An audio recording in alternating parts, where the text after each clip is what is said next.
Hey, what's up, everybody? It is Uncle Matt here, back on our usual Friday night live stream schedule. My voice is mostly back in shape. I've mostly fully recovered from the London trip now, so hopefully this will go a little better than my most recent live stream this past Sunday. That weirdly enough, that live stream got flagged as like limited monetization due to ad suitability. It said it was determined YouTube determined that it was not suitable for the majority of their advertisers. I don't know if I, said some bad stuff talking about, I don't know what I talked about on that. Was that Titans, NSC? I don't know what I talked about, but maybe it was my raspy, disgusting, riddled by congestion voice. They were just like, "Yeah, nobody wants to see this crap," but whatever. We're back live. Lot to talk about. We've got whatever's happening with the Titans leading into their game, homecoming weekend, wearing the Oilers throwback Sunday against the Falcons. Nashville SC is set to begin their playoff run in the MLS Cup playoffs on Monday. So not really a weekend thing, but it'll be the last chance we get to talk about it before the game on Monday. There's been some craziness going on the Twitterverse, the Xverse, the X, whatever you want to call it, in relation to Nashville SC and their showdown with Orlando. Yeah, but let's start with the Titans, I guess.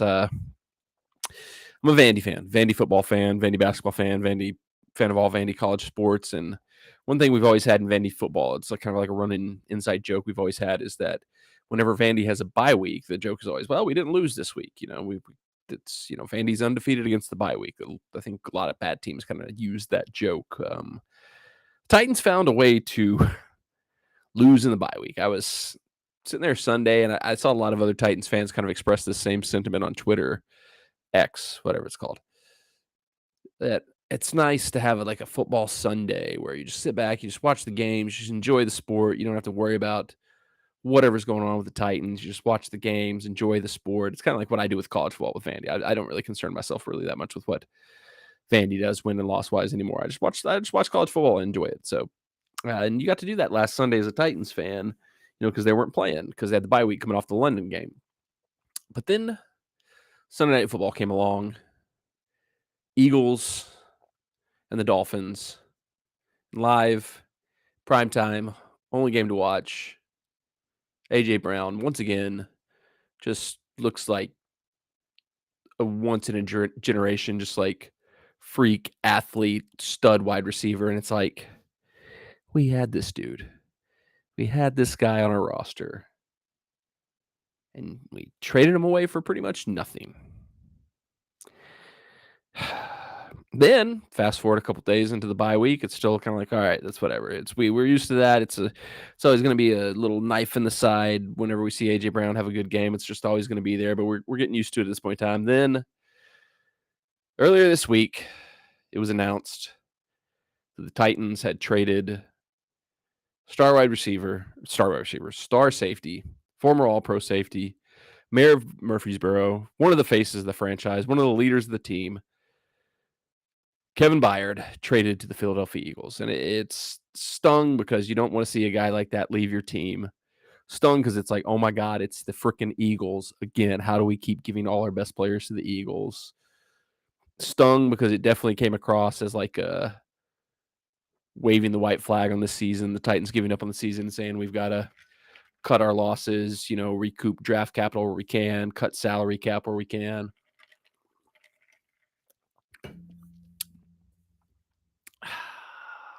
And it was to the Eagles once again. Just going to the Eagles. Another guy going to the Eagles is just wild at this point in time for the Titans. But from a purely step back, take your Titans two-tone blue glasses off. It makes all the sense in the world. It saves them a ton of cap space.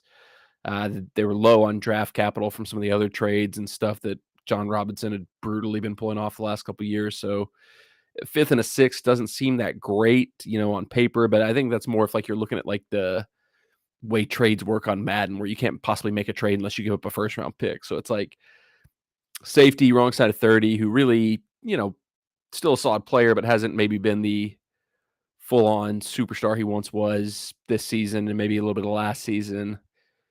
4th and a 5th sounds about right. Or is it 5th and a 6th? I don't remember. But we got a safety back too, Edmonds. It is what it is. It sucks because it definitely feels like waving the white flag. Vrabel said, the record, the team's performance so far this season had nothing to do with the trade. That's a lie. I mean, that's just a flat out lie. There's no scenario where they trade Kevin Byard if they're like 5-1 or 4-2. So to act like, oh yeah, it was a good deal that made sense. It had nothing to do with the team record. That's just a complete lie. But I mean, that's been one of the big running themes of this week is people are getting up in arms about some of the stuff Vrabel said in some of his press conferences. So Ryan Tannehill, starting quarterback, he's out injured, ankle injury that he suffered in the Ravens game over in London is going to keep him out at least this week, probably through the Thursday night game we have coming up with the Steelers. Maybe for the rest of the season if one of the rookie quarterbacks, particularly Will Levis, kind of hits the ground running and kind of locks himself in. But Vrabel's been a little coy. He's doing his usual Vrabel stuff where he said, like, yeah, we'll probably play both quarterbacks if Ryan can't go. We'll probably play Will Levis and Malik Willis. And the thing you have to always remember about Mike Vrabel is he hates doing the press conferences. If much like his, mentor Bill Belichick, if he could not do press conferences, he would never ever do them. So anything he ever says in these press conferences, you have to take with a grain of salt because he's just saying whatever he's saying to get through the press conference. And the idea that we would play both quarterbacks is insane, especially like this idea like, oh, they might rotate series or they might rotate every 2 series. Not happening. I think we've seen enough. We know enough. We understand enough of what's going on, reading the tea leaves. Will Levis is going to be the starting quarterback for the Tennessee Titans on Sunday. Malik Willis may play. They may have some specialty packages drawn up to try to like take advantage of his skill set, which I don't even really know what it is at this point in time. Like, I think one of the things he was like, we hung our hats on with him was like, oh, even if he needs time to, adapt to NFL passing, to adapt to NFL style offenses, to, get better at making reads. He's so athletic. He's able to run the ball. He can just pull it down and run. And he sucks at that. Like, we had a 4th and 1, ran a little jet sweep with him, and he just ran straight line, got tackled in bounds, and ran out the clock like a dummy. Like, and throughout his time with the Titans, he's never really this idea that he's like this great athletics quarterback, like he's got this scrambling ability that can make up for his deficiencies. It's just not there. Like, I don't know what his rushing totals are, but I can't imagine they're anything good. Like, I mean, partially because he just sits there. He doesn't know when to leave the pocket. Like, he just sits there, and gets sacked. Like, he was in for like everybody. He got sacked like 5 times against the Ravens. Everybody's like, well, this just proves what we all knew. The offensive line sucks. I'm like, well, Tannehill got sacked like twice in the Ravens game on like 20-something dropbacks.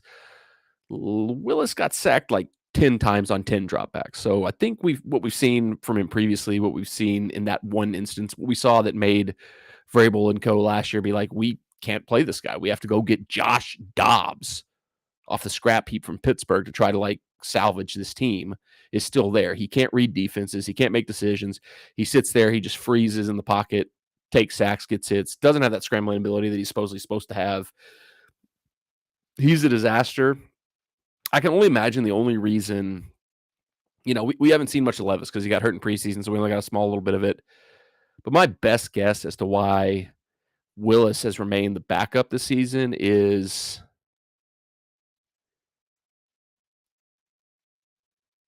just didn't want to throw Levis to the Wolves. Didn't want to have a situation where if Tannehill got hurt, they had to throw Levis in and just kind of throw him to the Wolves unprepared. Whereas Willis, they've probably given up on him at this point in time and just thought, if we got to throw him in like they did at the end of the Ravens game and he screws it all up, we don't care. We've already given up on him. They gave up on him the second they signed Josh Dobbs last season to try to save the season because there's no coming back from that. Like, if you're a rookie quarterback trying to find your way in the NFL, trying to like learn how to play, trying to learn the system, trying to like get better, and a team goes and gets somebody like Josh Dobbs to replace you, I don't know how that doesn't just all time kill your confidence. And I don't know how that's a sign, anything but a sign that the Titans had 100% already given up on any possibility of Willis ever being legit first choice quarterback for the team. Because if you think last season, and part of this, I go back and forth on some of this because I think Vrabel is just so competitive. Like, he has a hard time giving up. He has a hard time saying, well, we're going to see what we have, we'll hope for the best, never, not tank, but, not necessarily put what we know would be our best effort in, but we got to see what we have in this guy. The second they go get Josh Dobbs, that to me showed that they decided Malik Willis isn't it. Because if you think there's any chance Malik Willis is your long-term option, last season, we're going back to last season now. you got to let him play out the rest of that season. You got to let him play through it, let him take his lumps, let him, keep seeing if there's anything there. They decided at that point in time, nope, not him. Let's go get Josh Jobs. We still got a chance to get this thing together and make the playoffs. And Willis was dead in the water at that point in time. And I can only assume he's been the backup for all the games this season because didn't want to risk throwing Levis in and killing his confidence if he got thrown into the fire without proper preparation. Whereas Willis, they don't care. It's like they kind of probably knew if Tannehill went out, they probably weren't going to win whatever game that was. Throw Willis out there, let him take his lumps and protect Levis. Now, coming off the bye, they've had basically 2 weeks to prepare Levis to be the starter, to get him ready to play his first game. So if there's ever a scenario where he can step in, he can have all the tools, all the abilities, all the preparation to show if he's got what it takes to be the team's long-term answer at quarterback. It starts here. Treylon Burks is back.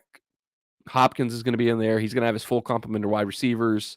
Wiley, the tight end, who was starting to show some flashes, is out with a concussion, so that's one less weapon for him to utilize. But, it's set up perfectly for us to put Will Levis in, see what he's got, figure out if he's the long-term answer at quarterback or not. I'm kind of a mindset that if we almost can't go quarterback again next year in the draft because, we've given up so much draft capital 2 years in a row to take 2 quarterbacks. Unless we're just first overall pick and we got a chance at Caleb Williams or one of those guaranteed, maybe Drake May, guaranteed surefire quarterbacks. I don't think even if Levis struggles this season, there's any way we can go quarterback again. We got to at least give him 2 seasons to figure it out. And then if we're bad, still 2025 draft. Yeah, it'd be a 2025 draft. What it? Yeah. Yeah, 2025 draft. Maybe then dip back into the waters and look for a more long-term solution at quarterback because, I don't know. I think you got to ride with him. I think you got to give him a chance. One thing I've heard from all the reports on him that is an encouraging thing, for his potential, especially compared to Malik Willis, what we just talked about, where he just never makes a decision, just sits there and takes hits and gets sacked. For better or worse, Will Levis is kind of known for making the read, making a decision, getting the ball out. It's one of the reasons he was a little turnover prone is last season at Kentucky because sometimes he rushed throws, sometimes he made his decision, sometimes he misread the defense and rushed his decision. And I may live to, regret this. I may live to eat these words. But at this point in time, I'd rather a quarterback who's going to make a decision, get the ball out of the pocket and try to make a play than Tannehill, who was probably taking too many hits. Tannehill, who was maybe not always getting through his progressions enough. Levis, who I don't think he had any progressions. I think he just was looking at the downfield and being I don't know what I'm looking at all. I don't he just if you go back and watch the Ravens game, he dropped back and passed. Go watch my vlog. You can hear my cousin yelling in my ear, throw the ball, throw the ball, throw the ball, throw the ball. And he's just sitting there frozen in the pocket. He's not breaking down, scrambling he's supposed to be able to do with his athletic ability. He never throws the ball. He never can figure out anything, any read. He can't even attempt to fire a ball. He one completion that was a decent little run for Hopkins and then a screen pass to Spears picked up some yards. But other than that, he was a complete disaster he was in his limited appearances last year. Let's not forget that Kansas City game where we were almost able to beat the Chiefs with him completing 0 passes in the second half of that game last season. And that to me, that we're still kind of that team. That's what's so frustrating about this season is a few plays the other way, a few more big plays for us, a few more, stops, a few more, just not boneheaded plays. We could be 4-2. We could be, what's the other opposite of that? 3-3. We're a handful of plays away from not being as bad of a spot as we're in right now at 2-4. And so it's hard. I think that's why Vrabel, has a hard time giving up on the season. That's why they probably in the offseason had a hard time committing and going all in on a rebuild and tried to just patch things together as they did. But now we're in a spot where it looks like the season's could be headed for a tailspin. To me, that's the one frustrating thing about the Byard trade. I completely understand it from a financial perspective, from a business perspective, from a, what we have to do for the future perspective. Certainly hate to see it go. You never want to see a guy like Kevin Byard leave your team.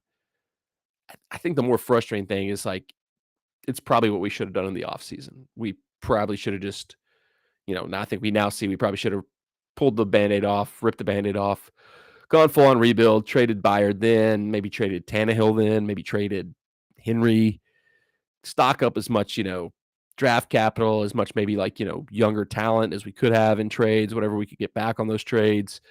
Because I think Henry in the offseason, there's still rumblings that, it goes back and forth. Like yesterday, it was almost like a lot of rumblings. He could be going to the Ravens. And then today it said, oh, the trade market's cool. It doesn't look like he's going to move. Whatever happens, we definitely could have got more trading Derrick Henry this offseason than we could have got. And we'll be able to get trading him at this point in time. Because at this point in time, everybody's seen him get like 60, 70 yards a game, maybe have one big traditional Derrick Henry play a game, but definitely look like he's not what he once was in the offseason. We maybe could have still sold him like, hey, he's coming off another 1,000-yard season. This guy's a freak. He's not like other running backs that break down at this point in their careers. But at this point in time, third round pick, fourth round pick, fifth round pick, would be lucky to get anything like that for him. Tannehill the same. If we tried to trade Tannehill in the offseason, definitely could have got more on a return there if we had just ripped the Band-Aid off and said, let's go for it. Let's go for the rebuild. Byard, maybe not much more just because I don't know what the exact market for safeties would have been, now versus then. But I mean, we got, I think, a fifth and a sixth or a fourth and a fifth. I can't really remember what we got for him, but maybe bump that up one bit, like a third and a fourth if it was the off season and we were still kind of going off what he looked like last season. But I don't know. It's bye week. It's supposed to be the week where you reset and you kind of like rest. You kind of forget about the bad stuff and kind of just say, we're going to move forward. We're going to do our best in the next game. Weren't able to do that in this one. Not at all. This was 100% one where we just completely crapped the bed. So, it was a bad bye week. Lost one of our best players. Lost one of the faces of our franchise. A lot of rumors other key players like Derrick Henry could be going, which is frustrating. Obviously the same way. But it is what it is. We move on. We've got another game Sunday. This is another one of the tragedies of the trade of Kevin Byard is one game short of getting to see him in the Oilers throwback uniforms that we're wearing for homecoming game Sunday against the Falcons. Man. And I also can understand there's like a chunk of the fan base that might have even bought a Kevin Byard Oilers jersey that I can understand why they'd be very pissed. Because, I mean, there's probably maybe only 3 or 4 players we sold the Oilers throwback jersey for, like probably Tannehill, probably Jeffrey Simmons, probably Byard, Derrick Henry, maybe Hopkins. Those might have been the only ones you could get like that were like pre-printed without like getting like a customized one, where if you wanted to add like a different player or somebody like that. Maybe Burks, but I don't even know if Burks would have had one at this point in time because I don't know that he's done anything that would justify him being like a guy that they would pre-make jerseys for people to buy and stuff like that. But Falcons Sunday. Once again, I mean, this is, this is the frustration of this team this season this is such a winnable game. Like the Falcons have been in a lot of ways a mirror of us where they played solid defense. Their quarterback kills them. They try to run the ball a lot. And I think they've done all the things we want to do, but they've done them all slightly better than us. Like their defense is slightly better than ours. Their running game has been better than ours. Weirdly enough, their quarterback, as much as people just want to get on Tannehill's back for stuff, their quarterback, I mean, it's been way more of a disaster than Tannehill has, and they've put themselves in a better position. They're in a terrible division that should be easy for a team to just like crap their way to winning, just like we are. It's kind of a matchup of mirror teams, and this is a home game, homecoming weekend. There's going to be tons of former Oilers and Titans in attendance. So many, good vibes coming from that. This should be like just like a total easy, not easy, but very, very winnable game for the Titans. But you got rookie quarterback coming in, maybe the other quarterback also weirdly getting plays when he maybe shouldn't. Is the team like, what is the team's reaction to Byard? Like, Vrabel's trying to say the right things and like say, this had nothing to do with the record. This was, purely just, like a decision based on, whatever. But I mean, if you're a player on the team and you see Byard get traded away and you hear the rumors of Henry getting traded away, like it can't help but get in your head and make you think like, this season over if we've given up on this season. I don't know how that doesn't creep in those guys' head. I don't know how that does not affect their play. They're professionals. They play at a very high level, so maybe they're, mentally stronger than I would be in that situation. But it certainly would mess with me to like see the warning signs that maybe my team was giving up on the season. That would certainly, hurt my motivation, hurt my ability to play. But, I've liked a lot of things I've heard from Jeffrey Simmons in terms of like, wanting to get guys on the field that want to play, wanting to, get guys out there that are more motivated to play. I've liked all the things he said. So, I mean, he's the leader on the team. Hopefully maybe that can trickle down and, you know, spread throughout the team and we don't completely lose focus, lose motivation the way we potentially could with this. But I mean, it's just such a weird game. Such a weird game. This is a game where, like, you take so much of what's going on around outside of the team, and you'd probably make us easy like 3.5, 4.5 point favorite in the game. But we're like, I don't know if it's a pick 'em or what the line is. We'll get to the lines in a second. But I mean, I know Falcons are favored in the game at least. So yeah, and I don't really. I mean, these are the games Vrabel usually wins though, when everything's backs against the wall, most of the pressure's on, everybody's doubting us, the worst scenarios, the worst times, except for last season. Kept saying that last season, then we lost 7 straight games in the season. Kept saying, "Wow, this is when Vrabel wins. This is when his back's against the wall." And then we just next week's like, "Well, last week it wasn't against the wall enough. This week's the week." Well, we've lost 2 in a row, but now it really against the wall. So we've said that for a while that, like, Vrabel's at his best when his back's against the wall. But I don't know if that's the case anymore because we lost 7 straight games last season when our back was against the wall. I will say one final thing, on the Byard thing. Probably the most frustrating thing is that I've heard basically nothing out of the general manager, Rand Carthen, on the situation. That's the guy who should be out in front, like, doing all the media, talking about this. Vrabel, in theory, I'm sure he is a part of it. He's a part of the decision-making process, but the general manager is the guy who makes the deals, who makes the trades. Rand Carthon should have been multiple press conferences this week, multiple interviews on the radio with local media, newspaper, explaining it, even if he's just going to say the basic, like, coach speak, GM speak, kind of BS, not really give you any real information. He's got to be out there front facing, taking on the bullet of this. You can't trade away one of the faces of the franchise, the mayor of Murfreesboro, one of the biggest players this team's had in the last, 5-6 years, whatever it's been, and then just disappear. Like, I never going to be like a guy who's going to, like, fully rally to the Paul Karski cause, like fully back PK, but he's been on it all week talking about how Carthon's been quiet and hasn't come out and really talked much about this. He tweeted today that he had asked the team for media availability with Rand Carthon and was turned down, but that he had been told that Rand Carthon was doing an interview with the Atlanta Journal-Constitution. Like, what the heck is that? Like, now granted, he might have done an interview with the Tennessean, or he might have had like a radio spot that I missed this week. I don't catch every single last bit of Titans content, but I mean, as much Titans content as I do absorb, for me to have not heard one single word outside of like the released print statement from the general manager who just traded away Kevin Byard, that's not a good look for me.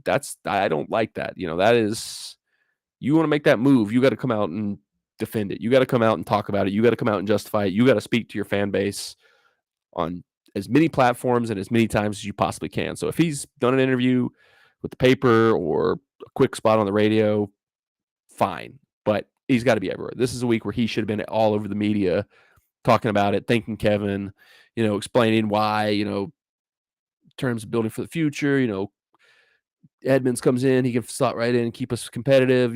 He's just got to be doing those type of things, and he's just been a ghost this week, which is really, for a guy I'm really trying to get behind, that I really want to support, that I really want to be successful, that I liked a lot of what he did in the offseason. This has not been a good look this week for him when post Kevin Byard trade. So I think it'll be an ugly, terrible game. I wouldn't recommend anybody watch this game unless you have tickets and have to be there.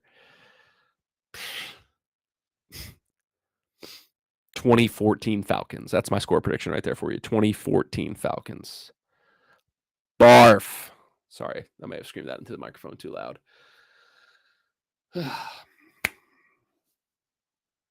Okay. Let's move away from Titans. Let's talk about the NFL at large. Something we haven't done in a while because we've been kind of sporadic with the live streams, with the travel and everything else I had going on. Let's go to my updated power rankings. These were updated prior to last night. These don't include what happened last night with the Bills and the Buccaneers. These were based on last Sunday's games and the previous weeks and the last time I did this. So here, latest updated power rankings from Uncle Mad. Let's start at the bottom. Let's go from the bottom. 32, still have the Bears.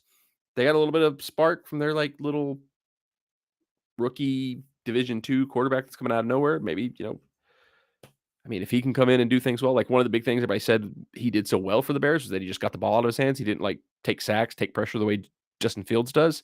Sound familiar to what we were just talking about? Can we get a little bit of that from Will Levis? Maybe. I don't know, but they still suck. The Bears still 32. Broncos still 31. Panthers 30, although Panthers are getting dangerously close to completely dropping off. Frank Reich had to give up offensive play calling duties, which is 7 games into your first season as coach of the team, and you're already having to pull the I'm giving up play calling duties move.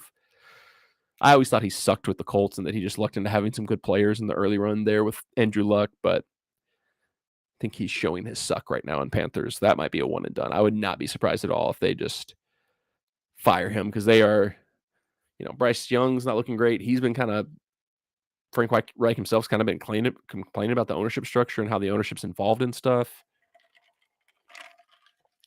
We're like 2 weeks away from the Panthers completely going in the toilet, in a complete fire disaster and dropping all the way down to 32nd. But for now, they're 30th. Raiders 29, another team that has shown some good stuff, but also just has this weird vibe of everybody hates being there, but he hates the coach. They could go off a cliff here in the next couple of weeks and drop down. Sadly, I mean, I had to do it off the performances. There's off the injuries, off the traded buyer. There's no reason to put them any higher. I got the Titans at 28. I think I probably had them too high for most of the season, but they've dropped that low at this point in time. Giants 27th, although they're weirdly looking better without Daniel Jones. Shock of shocks. Tyrod Taylor's come in and been okay for them. Commanders 26th. Patriots 25th. Cardinals 24th. Saints 23rd. These are all the boring teams, so I don't really have much to say about them. Packers 22nd, Vikings 21st, Chargers 20th, Jets 19. They're creeping up. They're creeping up. Is Aaron Rodgers going to come back? We're going to get a little Aaron Rodgers in the second half? Because, I mean, they're doing everything they need to do to set themselves up to. If he can somehow pull a miraculous recovery and come back from the Achilles injury at some point in time this season, they're setting themselves up to where they could be set up well for him to return. Bucks 18th. Sadly, I think I'm about to have to completely abandon my take that the Bucks were going to be a good team this year. But I think my reason for thinking they were going to be good is right, because I think Baker Mayfield is good. I think with the supporting cast he's got there, with the setup he's got there, he's back to looking a lot like the Baker he was at his best days at Cleveland. But what I forgot when I was, riding the Bucks and acting like the Bucks were going to be really good and going to win the NFC South is Todd Bowles is a terrible coach. He was awful when he was the head coach of the Jets. And it's the same awful crap that he was before. He is one of those coaches who just you almost don't think they're doing anything in the game. Every time they cut to him on the sideline, he's like, I've never seen him speak a word. I'm sure people that follow the Buccaneers that are Buccaneers fans have seen his press conferences, and he probably talks in those, I'm sure. But in a game, you never see him talking into the headset, saying anything. You never see him talking to the referees. You never see him talking to the players. It's just, every time they cut to Todd Bowles on the sideline, he's just like. And I always thought he sucked when he was Jets coach, and then people convinced me no, he just got a bad rap. The Jets were just a bad organization. He's going to be better set up now that he's in a good organization like the Bucks. And the Bucks are run by the same people that ran Manchester United, and they don't really know what they're doing. They just kind of lucked into getting Tom Brady. Todd Bowles sucks. He still sucks. They still suck. He's ruining the Bucks. They will almost certainly be lower in the power rankings next week. But this, like I said, I had these set up before the Thursday night game this week. Falcons 17th, Steelers 16th, Texans 15th, Colts 14th, Rams 13th, Jags 12th. I wasn't completely sold on the Jags. In fact, I thought they were going to be pretty mediocre this year. And I think they still kind of have been in some stretches, but they weirdly they're on a 4-game winning streak, looking to make it 5 against the Steelers. That's going to be a really interesting game this weekend because the Steelers have kind of snuck back into looking like they might be a good team too. So that'll be an interesting match this weekend, but I don't know. Bengals 11th, Seahawks 10th, Cowboys 9th, Dolphins 8th, Lions 7th, Bills 6th, 49ers 5th. Big drop for them. I mean, you can't lose to the Vikings in prime time, although there might have been some extenuating circumstances with Brock Purdy's concussion, but they basically lost, to 2 bad to mediocre teams in a row. I got the Browns at 4th. This is the craziest one, but I mean, that defense is they're showing signs of the, what it was at 2000 Ravens, where their defense is so good, they might just win with 0 offense because their defense is just that good. So I've got them at 4th. I mean, I don't think there's anyone turning down how good that defense is. I got Ravens 3rd, Chiefs 2nd, Eagles back in the top spot. And, is what it is.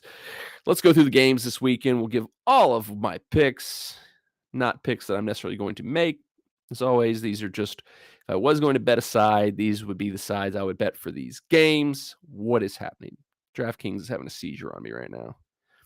Odds from DraftKings as of this recording of the live stream Friday, October 27th, 9:09 p.m. Let's go to the games and give our picks. First up, we've got Eagles, Commanders. I've heard a lot of people talking about this game. This is a weird one. I actually watched this game last year in Jamaica, the corresponding fixture last year of Eagles at Commanders. It was Monday Night Football. Commanders upset the Eagles. It was at a point in time where the Eagles, they might have even still been undefeated at that point in time. I don't really remember, but Eagles are a 7-point favorite. Feels like they should be a bigger than a 7-point favorite in this game because, they're rolling. They seem to have everything going the way they want it to go. The Commanders are okay, but their dude is on pace, Sam Howell, to shatter the Eagles season record for sacks. And he's got that Malik Willis factor where it's not necessarily that his offensive line is terrible, which I think his offensive line is terrible, but it's also that he just does not throw the ball quick enough. The Eagles defense against that just seems like that should be just an insane mismatch. Eagles -7 feels easy, but it also feels like a trap at the same time because it feels so easy, but sometimes the square play is the right play. I would go Eagles -7 there. Patriots, Dolphins. Are any of these? Don't we have a Germany game this week? Is that this week? Am I crazy? Do we have a Germany game this week? Hang on. Let me look. I thought we had a Germany game this week. Is this the Germany game? Is it Dolphins, Patriots? Is this the Germany game? This is great live video right here. Is me trying to figure out stuff that as I'm going. But that's how this is a process. This is how you got to work through things. It's Patriots, Dolphins. This is in Miami, so not in Germany. I swear we had a Germany game this weekend. Is it not till next week? Is next week the Germany game? Yeah, next week, Dolphins and Chiefs in Germany. Okay, so I was a week too early on that. Okay. Dolphins, Patriots. Patriots came back, got an upset win over the Bills last week, saved, a shred of their season. Dolphins kind of been a weird team where they've been really good against bad teams, but they've been really bad against good teams. And now the Patriots look like they might have got a little momentum, a little bit of a second life going. I think Tua is undefeated against the Patriots, which also throws me a curveball here. I think the Dolphins probably win this game, but they're a 9.5-point favorite. That seems too big to me. So I would take the Patriots in the points there, but I think the Dolphins probably win that game. Jacksonville Steelers, we talked about this game a little bit. Jacksonville's on a 4-game winning streak. Don't know how good the teams they were playing were. They played the Bills, but that was in that weird spot where they'd been in London for a week already, and the Bills came over late. It looks solid. Travis Etienne's coming along. He's starting to look like the player they drafted and be. Trevor Lawrence has not been spectacular, but has, got them wins, done what he needed to do. But the Steelers, Tomlin, home dog. I feel like you just got to go with that if that's the case. So Steelers +2. I'm going to go with that there. Rams, Cowboys. Cowboys -6 is the line there. Rams have looked like they've come back down to earth about after having a little bit of a flash early on. Maybe they are kind of not as good as we thought they were going to be. It looked like for a brief moment, maybe they were getting a little bit of the Super Bowl Rams back, but now they're kind of coming back down to earth, kind of getting reminded their defense is not very good, that they've got no running game whatsoever. But the Cowboys have been pretty good the last couple of weeks. They're, every 3 or 4 weeks, you can expect the Cowboys to have a fart of a game. I think the Rams are good enough to be a team that could give the Cowboys that fart of a game. I could see this being 28-24 Cowboys. So I think I would take the Rams +6. I think that's what we're going to go with. We're going to go Rams +6 right there. And then what do we got next? I feel like I'm going too many underdogs here. This might come back to bite me. Falcons, Titans. We talked about this one. I think this is 24-10, 2017, 24-17, 28-21. It's probably a 4 to 5 point to 10 point max win, but I don't see any way the Titans, unless Will Levis just comes out and is the GOAT. I don't see any way the Titans can turn their momentum around right now with everything that's going on. So I would go Falcons -2.5. Vikings, Packers. Everything would tell you to not pick the Packers here. They've looked terrible recently. The Vikings have started to put some things together, got a big win on Monday Night Football over the 49ers. But this feels like one of those where everything's pointing one direction. You got to zag and go the other way. So for no other reason than that, other than the Vikings and Kirk Cousins always seem to like have like a little fart of a game. I feel like I just used that analogy with the Cowboys. This is the analysis you come here for. The same analysis on multiple games. But yeah, I think the Vikings are due to have like a screw up game after having a big win on Monday Night Football. So I'm going to go Packers +1 at Lambeau Field. Lambeau, a little bit of magic there. Jets, Giants. Like I said earlier, I like what the Jets are doing. They seem to be putting together a little bit of a run to maybe think they can be competent, think they can have things together when Aaron Rodgers comes back. Let's go Jets -3. It's home game for the Giants, but it's Meadowlands, so it's both teams' home field, so it's not really a change there. Although, like I said, the Giants weirdly maybe are better with Tyrod Taylor than they are with Daniel Jones, but I'll still go Jets -3 there. I don't know. Is that putting too much faith in Zach Wilson? Yeah, we'll stick with it.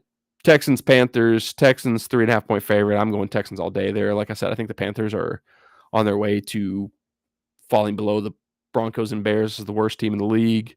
Texans, I think sneaky. Like I said, I still am not fully sold on the Jaguars. I really think there's a good chance the Texans could sneak their way to like being a 9-10 win team. And that could be enough to win the AFC South. So I'm going to ride the Texans there, -3.5. Saints, Colts. This is like the toughest game I've seen so far. It's 1-point favorite for the Saints, but the Saints are terrible. They can't score.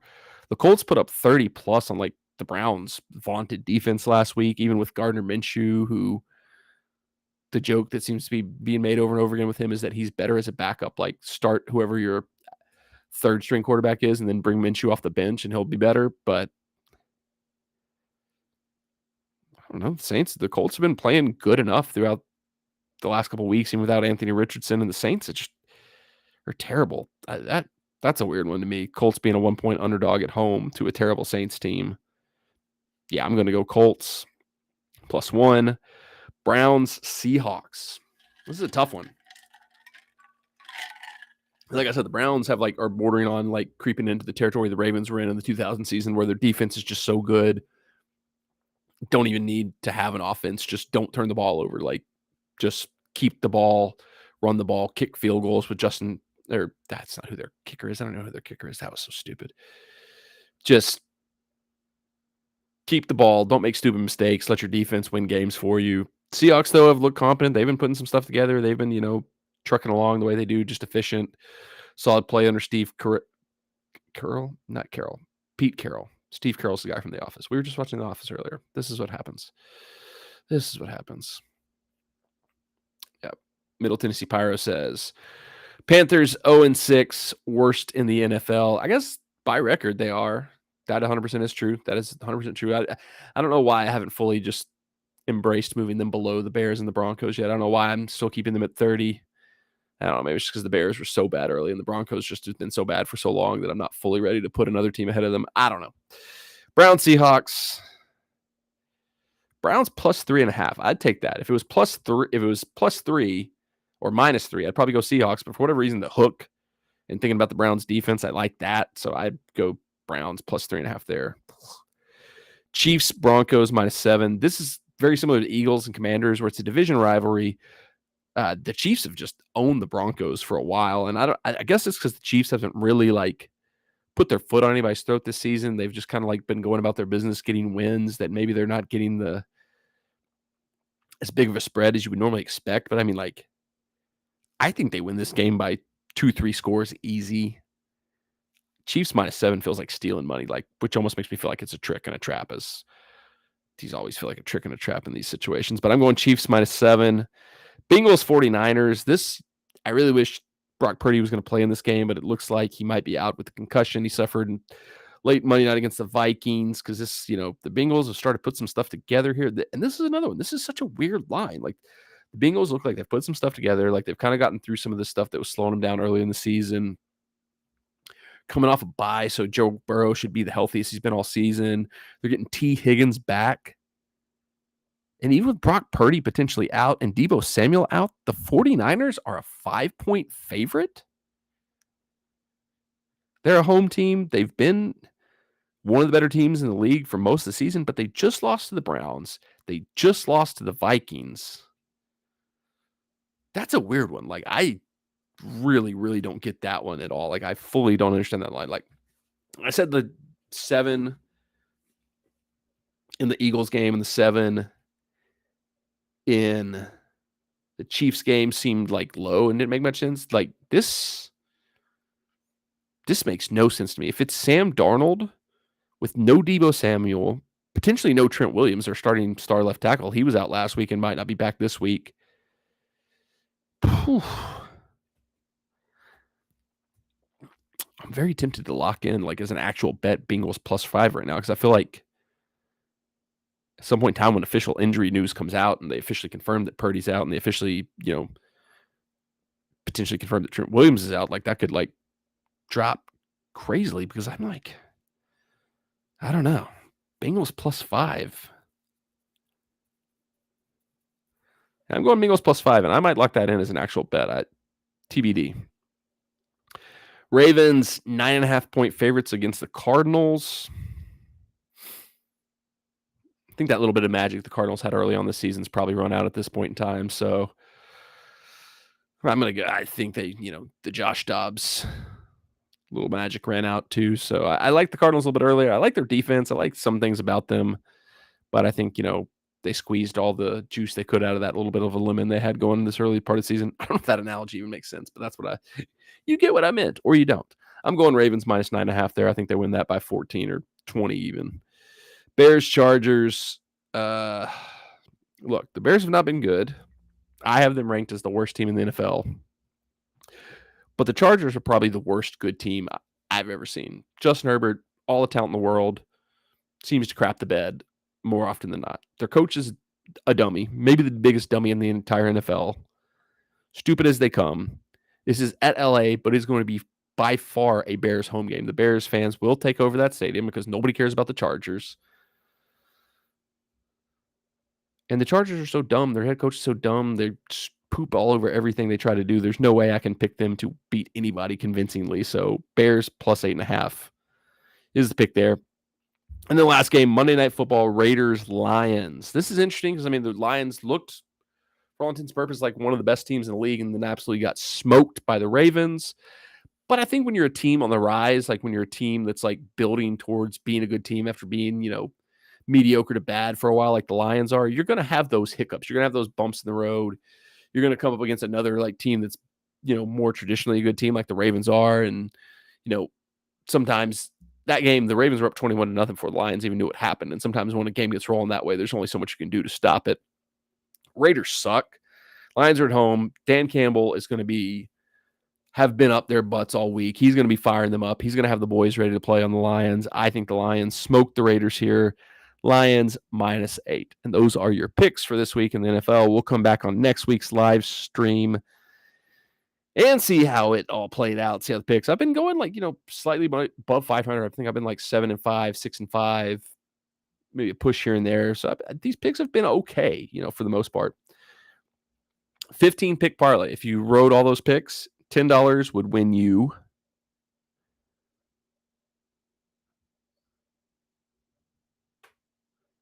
a $10 bet would win you $164,251.08. So if we go 15 for 15 on these picks, if you want to tail, like I said, I'm not making all these bets. These are just the bets I would make if I was going to bet every single game. Make 6 figures off a $10 bet. Just saying. Just saying. I'm not saying, I'm just saying. And I did just say. Okay. All right. So that's football. That's NFL. It's a bummer. It's depressing. We've talked enough about that. The big sporting thing we got coming up this weekend, there's Manchester Derby, Manchester United versus Manchester City. I'm not going to talk about that because that's going to... I'm scared of that game. We're United rebuilding. They're where the Titans should be. They're rebuilding, so who cares? All right, so Nashville SC Monday opens up a 3-game first-round playoff series against Orlando City. Orlando, the 2nd seed in the East. Nashville SC, the 7th seed in the East. Best of 3 series. First game Monday is in Orlando. Then they'll come back next 7th. What is that? next Tuesday. Home game for Nashville SC, Geodis Park. Sadly, I will not be there. I will be in the Dominican Republic with my lovely wife, Jesta, for our annual November anniversary trip to one of the fabulous Bahia resorts that we frequent. Videos will be coming from that, so stay tuned for that. But sadly, that doesn't mean I will miss what very likely could be and probably will be the last home game of the season for Nashville SC at Geodis Park. Because even if they advance past Orlando in this series, they would likely be the lower seed throughout the rest of the playoffs and would have to go on the road unless they come up against who is the 8th seed, Red Bull from the East, or if the MLS Cup final is against either Kansas City or Dallas from the West. So, very likely the last home game. I'll miss that. And then if necessary, I believe Sunday the 12th would be the deciding match back in Orlando. Players, coaches, fans, pretty much everybody across the board said doing this first round as a 3-game series is the stupidest thing they could have done, and a very clear money grab to get extra games on the docket for the Apple TV deal. Is what it is. What are you going to do? But is what it is. What are you going to do? It's a 3-game series. Like, honestly, like, weirdly, I kind of feel like the 3-game series helps Nashville SC because, Gary's pretty good with his tactics. He's pretty good at like figuring some things out. So whatever he tries in game 1 doesn't work, I like his chances of coming up with something better for game 2 and 3 than maybe I do Orlando's team.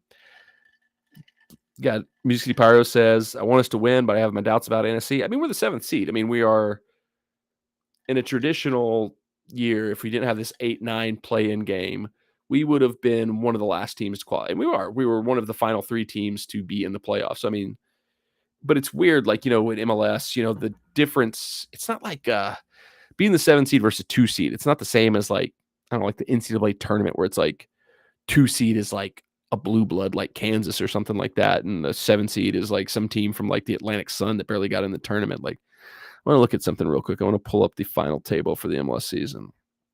All right. So Orlando 2nd, we're 7th, 49 points, 63 points, 13 wins for us, 18 wins for them. 10 draws for them, or 10 draws for us, 9 draws for them, 11 losses for us, 7 losses for us. Goal differential, they had plus 16. We had plus 7. Here's where this is the key to Nashville SC season right here. 39 goals for, 32 goals against. We had the best defense in MLS this season, but only had a plus goal differential of plus 7.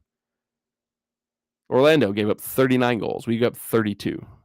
So you can see there's the underlying numbers of the stats there. It's not that big of a difference. Like 2nd to 7th, it's not as big of a jump as it maybe is in other sports where it's like, the bottom seed getting into the NFL playoffs is probably going to get smoked if they have to play like the Chiefs or the Eagles or the 49ers or something like that. I think we're closer to Orlando than like 2nd and 7th seeding would have you believe. But at the same time, that right there is the whole problem that I just laid out, is that best defense in the NFL. God, this is what happens when you do multiple topics in one vlog. Best defense in the MLS, but didn't even crack 40 goals scored as an attacking team. Now you can say, had Surridge come over earlier, had Leal been healthy throughout the season, had, Zimmerman, who usually chips in a goal or two himself, been healthy throughout the season, maybe things would have gone a little bit better. But I mean, the biggest thing we knew coming into the season was that we had to find a way to get goals outside of Hani Mukhtar. And we just did not do that, and it was funny. I was listening to Club and Country USA's podcast, kind of looking back on the season, kind of their preview of the playoffs. And they were talking, they're like, I think at the start of the season, Nashville SC probably expected Sapong to bounce back and have kind of a rebound from his poor season last year and get them a few goals more in the early part of the season. And I was like, this MLS season is so dadgum long. I completely forgot CJ Sapong was on this team this year. I forgot we started the season with like the countdown of trying to get to a full calendar year without our starting striker CJ Sapong scoring a goal. I forgot that was a part of this season. And I was like, oh yeah, that was something that happened this off season. And it made me wonder though, like hearing that, I was like, I wonder if like, and I knew it was going to happen because I said it in the preview for the season. I said it every time we talked about CJ Sapong. Strikers at his age players at his age, just in general, don't suddenly magically find the fountain of youth and suddenly find ways to be good once they go off the cliff. And he went off the cliff last year. Like, you could see it. Like, it wasn't just that he wasn't scoring goals. Like, at the games, you could tell he had lost a step. Like, he just wasn't moving as well. Like, I've been there. I had that moment on the field where I've been playing soccer and was like, my mind is telling my legs to do things that my legs are having a hard time keeping up with, and they're not just moving as fast as I want them to. And I saw that with CJ Spong last year. And the team hoped that maybe he would bounce back, but he did not. And I wonder if maybe they hadn't put the hope in him that he would bounce back. Maybe they would have accelerated their plans to bring in a, designated player striker. But, I don't know how long term the plans to bring in Surge were. Wouldn't have been able to bring him in the offseason, because in January he probably wasn't going to be leaving Nottingham Forest at that point in time. It was in the middle of the Premier League season. I'm sure he was wanting to hang on at that point in time and, see what came of the season, see if he could like fight his way more into the team with Forest and, see out the season. So him in particular, I don't think we could have got him in January, even if we knew we needed a striker, which we did know we needed a striker. But if there was another target out there, another player we maybe could have been more active in going to get, had we fully accepted that Sapong was going to suck, which I said he was going to suck and nobody listened to me. But I guess that means Mike Jacobs doesn't watch the vlogs here. But maybe if we'd accelerated that, maybe it would have looked a little bit better. But I mean, at this point in time, it's hard to see because, like, the last few weeks of the season, we kind of sputtered in the playoffs, and really we've known for a while 7th was probably where we were going to be. So like the last few weeks of the season were like a lot more, can we get some rhythm going? Can we get some momentum going? Because it's playoffs. I mean, that's the thing that's like the great equalizer that separates MLS from like European soccer is we have playoffs. Playoffs in American sports, you see it across the board. You can look at the Arizona Diamondbacks right now in Major League Baseball. They were the bottom team to get into the Major League Baseball playoffs in the National League, but they got in because they were hot at the right time of the season. They've carried that hot streak over. They've kept that hot streak going, and now they're in the World Series. And I don't know what the score is right now, but I know they were up earlier in the game. So you get hot at the right time, going into the playoffs, anybody can win. And unfortunately, Nashville SC did not do that. The momentum hasn't gotten there. It hasn't fully clicked in. We've seen flashes of what we want Surge to be, what we hope he can be, but it feels more and more that it's not going to hit this season. That's going to be, get him an off season with the team, get him a preseason with the team, have him fully integrated next season, make some changes. As Middle Tennessee Pyro has said here that Leal needs to go. I would completely agree with that. And I hate to say it just because he's shown so much brilliance. He's shown so many flashes and stuff, but he's injured too often. And if you saw last week, the latest update of like the compensation from players came out, and he's right behind Hani, Zimmerman, and Surge as a top player in terms of pay. I think he's only the 4th out of like those top 4. I think those are the only 4 that are making more than $1 million a season. And, Leal's definitely not performed to a level that would justify him making $1 million a season. That's $1 million you could definitely invest better in somebody that's more consistent. But I mean, I think the big thing, inconsistent once again, as Middle Tennessee Pyro said. I think the big thing that they really need to look at, because the big difference this season for us was when Dax was out of the lineup. When Dax was in, when he was in kind of being that deep line playmaker, pulling the strings, we looked a lot better. But I mean, he's 35, 36. Can't expect him to do that every match. And we really don't have any other like young bodies in there. Like Anunga's our young center mid right now, and he's kind of garbage.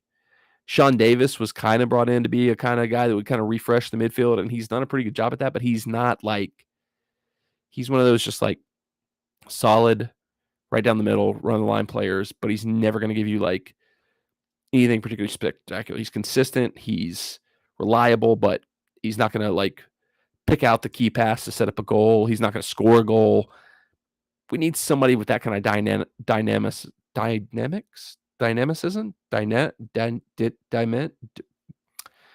I think you can figure out what word I'm trying to say there. I'm not going to try to finish it out because it looks like I'm about to have a seizure trying to get that word out, but need somebody with a little bit more dynamic play in midfield. It's like what Leal could be if he could stay on the field and if his play was more consistent, as we mentioned here.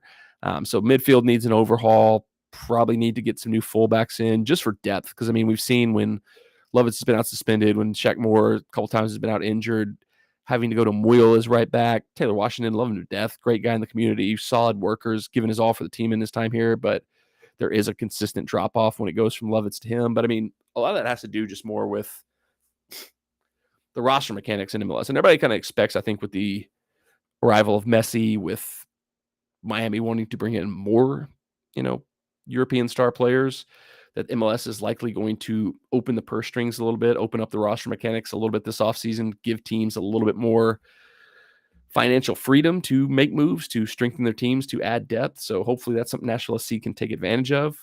And another striker, too. We probably do need another striker. I mean, if Sam Surich comes good and ends up being like the key striker we want him to be, Teal Bunbury's still not the ideal backup to him in that scenario either. So young players, we're one of the older rosters in MLS. We just need to get younger. We need to get a little bit more dynamic in midfield and a little more depth all over the field is really what Nashville SC needs to do to take a step forward. I don't want to say the season's a wash because you just never know. Like Gary, I've always said with Gary, with Nashville SC, he's built for knockout play. That's what he wants. That's the way he wants to do things.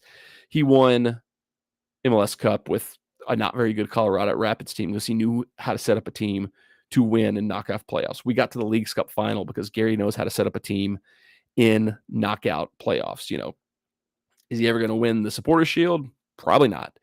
Can he get you grind out some wins and win or go home knockout matches? Obviously, yes. So I like the matchup with Orlando. I do think it is probably the best team we could have probably come up against in this situation just because we match up well with them.